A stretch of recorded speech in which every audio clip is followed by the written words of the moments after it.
Bonjour tous frères et sœurs. Ce matin, nous allons étudier ensemble le témoignage de Matthieu. Hier soir, nous avons dit que l'étude des mystères du royaume des cieux est comptement termine après. Et donc la fin. Il y a encore une parabole. Bien SR, ce n'est pas vraiment une parabole. Le Seigneur Jésus, après avoir fini de parler des mystères du royaume des cieux, a demandé aux disciples: avez-vous compris tout cela? Ils ont répondu qu'ils avaient compris. Le Seigneur leur a dit: c'est pourquoi tout scribe devenu disciple du royaume des cieux est semblable à un maître de maison, qui peut tirer de son trésor des choses nouvelles et des choses anciennes. Frères et sœurs, réfléchissez. Si un scribe ou un pharisien devient un disciple du Seigneur Jésus-Christ, que comprendra-t-il? Le Seigneur dit que si un pharisien ou un scribe devient un disciple du Seigneur, devient un disciple du royaume des cieux, après être devenu un disciple du Christ, il doit tirer de son trésor des choses anciennes et des choses nouvelles. Qu'est-ce que cela signifie? Prenons un exemple.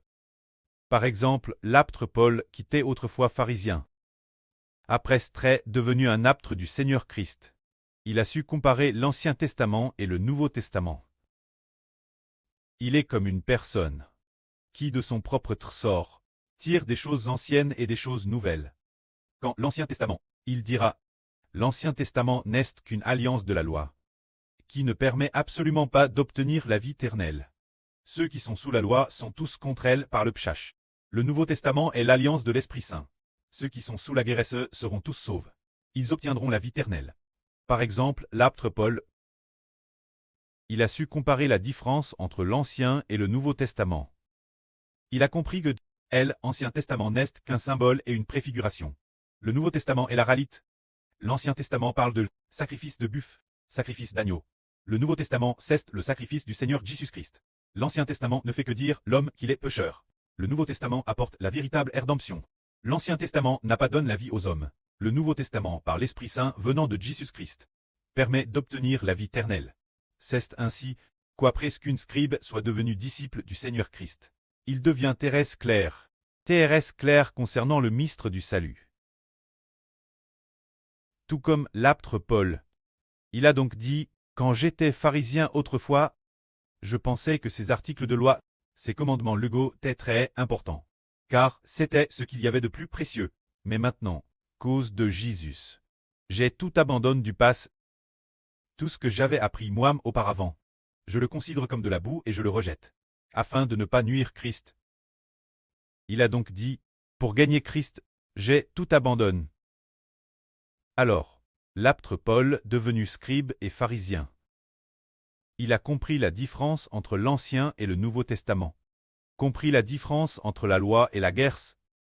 L'origine, les païens ne connaissaient pas du tout la loi, mais, cause du Seigneur Jésus-Christ, ils ont reçu le salut. Pour obtenir le salut, pour obtenir la GRC, Paul a abandonné son identité de pharisien, et a aussi abandonné son identité de descendant d'Abraham. Il pensait qu'être un descendant d'Abraham, ou ne pas être un descendant d'Abraham, n'avait aucune importance. Devenir un disciple du Seigneur Christ. Ceux qui appartiennent au nom du Seigneur Jésus-Christ, très rachetés par le Seigneur Jésus. Devenir une nouvelle création est ce qui importe. Alors que n'est-il des scribes et des pharisiens? Ils devaient tous très circoncis. Maintenant, l'apôtre Paul a compris que la circoncision ou l'incirconcision n'a plus d'importance. Devenir une nouvelle création, frère, une personne rachetée avec la vie éternelle est ce qui importe. La circoncision de l'Ancien Testament n'est qu'une préfiguration de la circoncision de l'Esprit du Nouveau Testament.